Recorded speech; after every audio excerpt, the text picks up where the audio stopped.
Hey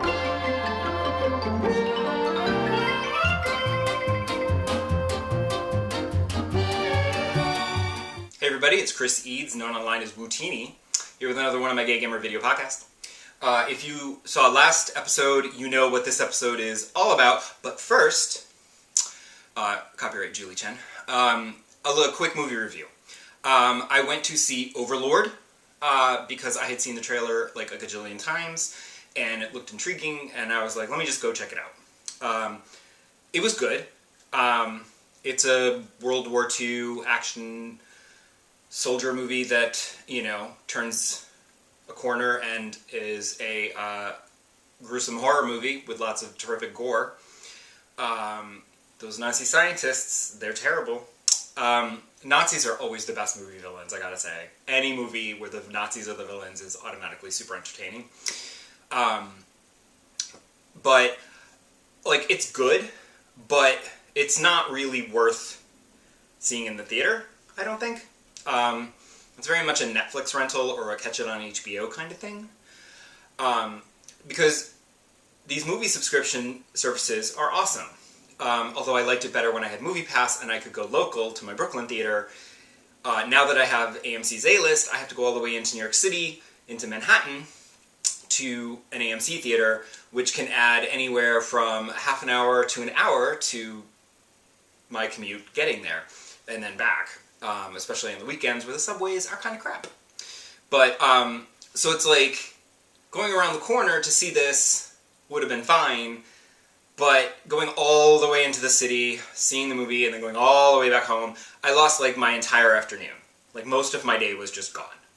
So, it's not necessarily worth that, because for me, it's my time, because I'm not paying extra money to see the movie, so is it worth the time to go see it? But with I want to see enough movies to make it worth my money, but I also want to see movies just because, why not? It's not costing me anything out of my own pocket. But it was fine. It's a good, entertaining action movie with some really delicious gore in it. I have to say. And then most of it looked practical and not CGI, which is, thumbs up for that. I love good practical effects. In fact, there's one bit, no spoilers, where there was a sudden gore effect that I literally went, ah! Out loud in the theater, and flinched back in my seat, because I was like, that was just unnecessary and gruesome. But, good. So I don't really know if it's necessarily worth going to see in the theater for $15, but a bargain matinee, sure. And when it comes to Netflix or HBO, check it out, it's thoroughly entertaining. But maybe not worth going to the theater for. Your mileage may vary. And with that out of the way, the main topic, Red Dead Redemption 2. Last week, I had it, but couldn't really talk about it because I hadn't really been able to start playing it.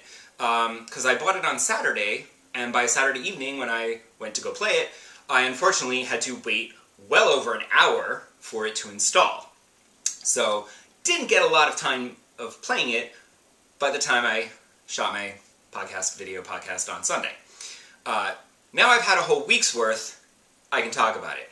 But first, I just want to say, I like buying physical media because, A, I don't want to clog up my hard drive with downloads. There's a limited amount of space on the PlayStation 4 hard drive. I don't want to clog it up unnecessarily.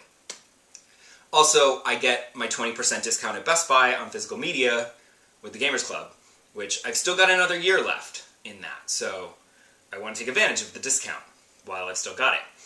But nowadays, it seems like most games, you buy the physical disc, and you still have to install a ridiculous amount of data into your hard drive. Like Spider-Man. This one was ridiculous. This was 140 gigs. I had to clear almost 150 gigs so I would have space for Red Dead Redemption 2. And then it took over an hour for it to copy off the disk, 2 disks, I should say. There's a data disk that you put in, and that takes a really long time. Then you put in the game disk, and I'm like, what is the point of buying the physical media if it's not going to save you any time or space on your hard drive? Because it copied slowly. But now I have had a full week of playing Red Dead 2, and I can actually have formed some opinions on my first impressions on the game. First impressions, first of all, it's gorgeous. The actual, like, visuals of this game, like the countryside and everything, it's just stunning. I mean, granted, where you start in the game, you're up in the mountains with snow and the blizzard, so it's not as scenic as when you get down into the greenery. But it's just, everything is gorgeous, there's so much detail to everything. I mean, one of the things that amazes me is as you're riding around on your horse, like, I don't mind that it takes a long time to get places because everything is so beautiful to look at. And I know everything, like, is a texture, and there's, you know, they've created these textures to create, you know, dirt roads, railroad tracks, paths, very faint paths, you know, but like you're riding along a dirt road and there's like horseshoe tracks in it, and I know that's a texture, I know that's a texture pattern, but it's never enough of a pattern that it looks like a pattern. Everything just looks real. Like, there's a tuft of grass, there's a divot with some water in it, there's some horseshoe paths, there's a flower. Like, nothing looks repetitive, it all just looks real. So the years and years that Rockstar put into this game are definitely up there on the screen. I do wish that they hadn't had to work 100-hour weeks to finish it at the end there, and I personally would have been happy waiting a little while longer so that their employees could have had personal lives and raised their children and slept, you know. I wouldn't have minded waiting a little longer, but at least it's, you know, it's an impressive piece of work, this game. I mean, early on I walk into a frickin' store and, like, the shelves are just full of products, and you can buy them all, I think. It's just, the level of detail is ridiculous. You can customize your character. I haven't bought any new outfits yet, but I did shave to a mustache so that I could match myself. And later got a haircut, which is not really as Old West looking, but he looks like a hot daddy, so I don't care. And someone online told me that you can actually unbutton the shirt as well. I didn't realize that you could customize the articles of clothing that you're wearing to roll up sleeves and unbutton shirts and that sort of thing. There's a level of detail here that is insane. However, there is also a level of detail here that gives me concern. I am a little concerned about it. For instance, you can collect meats and herbs and whatever, and you can cook things up, but you actually need to eat, because if you don't eat, you will become undernourished and your stamina meter will deplete faster. Which makes a little more sense than your horse's stamina meter depleting faster when it gets dirty. Like, you have to make sure to brush your horse to keep it clean, or ride through a river to keep it clean. Otherwise, its meter will lower faster. Which just seems unnecessarily detailed. Because also you have, instead of just a health or a stamina meter, and your horse has these as well. You have a health meter and a stamina meter, but you also have a health core and a stamina core. And if your core depletes, the meter doesn't recharge as quickly.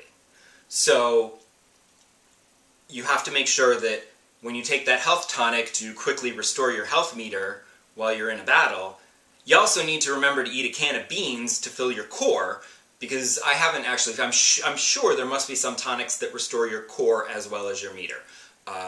But I took a health tonic and it restored my meter, but my core was still super low, and it's like, because if your meter goes down, then your core starts going down, and when your core hits 0, then you're dead. And I have died a few times from coyote attacks, or I was a wolf, I think.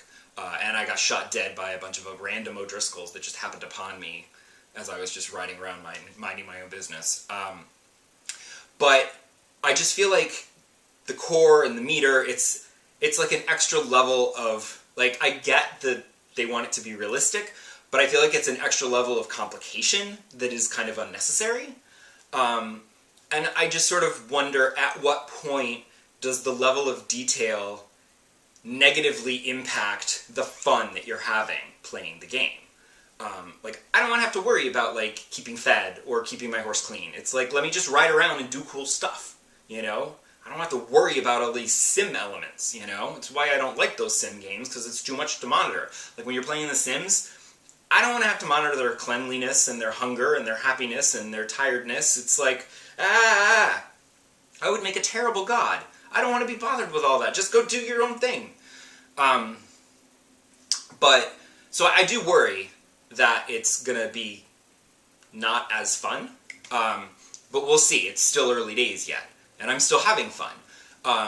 Although, I have reached a couple of points where the story is starting to get a little sketchy. I do worry about the fun part, but then I'm also worried about the story as it's unfolding. Because when I play video games, I like to be the hero. Being a Rockstar game, you're an anti-hero. You have a good heart, but you're going to do terrible things.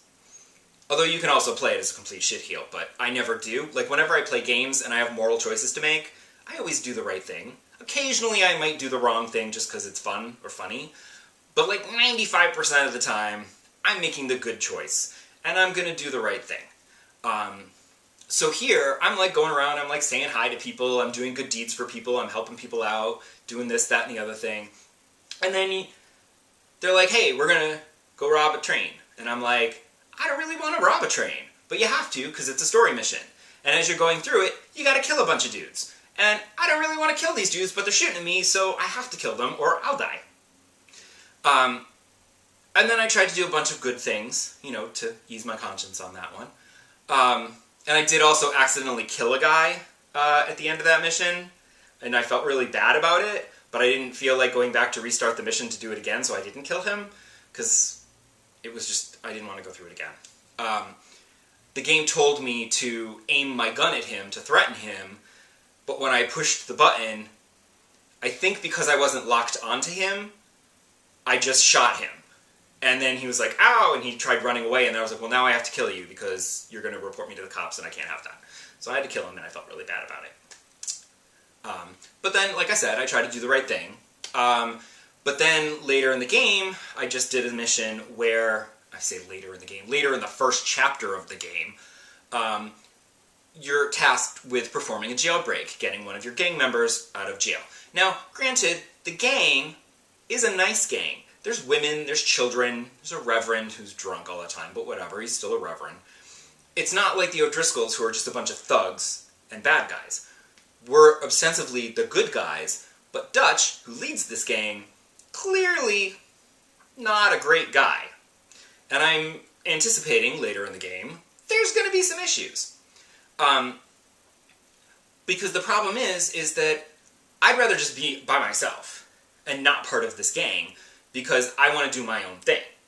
But being part of the gang, that's part of the story, so you have to do certain things that you don't want to do. Like break a jerk out of jail, who's then going to go crazy and start killing people, and you have to kill a whole bunch of people that you don't actually want to kill, but you have to, because that's part of the mission. And when it's done, you then have a wanted level, and there's going to be bounty hunters after you, so you have to go pay off your bounty, and that costs a couple of $100. And I only had a few $100, so there goes all my savings, mostly, just so that I don't suddenly have... Because I don't know exactly how it would have played out, but I didn't want to go back into that area and then suddenly have bounty hunters jumping down my throat. I would rather just pay it off so that I don't have to worry about random bounty hunters ruining my adventure when I'm trying to do something properly. So that kind of sucks. That the game forces you, like it forced me to do these horrible things that gave me a wanted level that then I had to pay off a bounty so that I could roam free again. Jerk. So, in that respect, not a big fan of the story. I would have preferred something more like a Skyrim kind of thing where it's like, here you are in the Old West, go do whatever you want to do. That would have been awesome, because then you could choose which missions you wanted to do, and do the ones that you liked. But being a Rockstar game, you're going to do horrible things, and you just have to accept that. We'll see if this is one of the few Rockstar games that I could actually finish. I'm not hopeful because this world is huge and there are a lot of things to do. Like a lot. So, we'll see. Like I said, I am enjoying it so far. Some world problems with the story and all that, but it's a Rockstar game, so I'm just going to have to adjust to that. I just wish that it wasn't so expensive to pay off bounties after being forced to do a crime that you didn't really want to do in the first place. Although I'm sure that, just like with most games, you're poor in the beginning and then later on you just start making money hand over fist and then it's not such a big deal to pay off your bounties. Right now, this one hurt. So come back next week, see if I've changed my opinion, and maybe I'll talk about something else. Who knows? You'll have to come back and find out. Bye!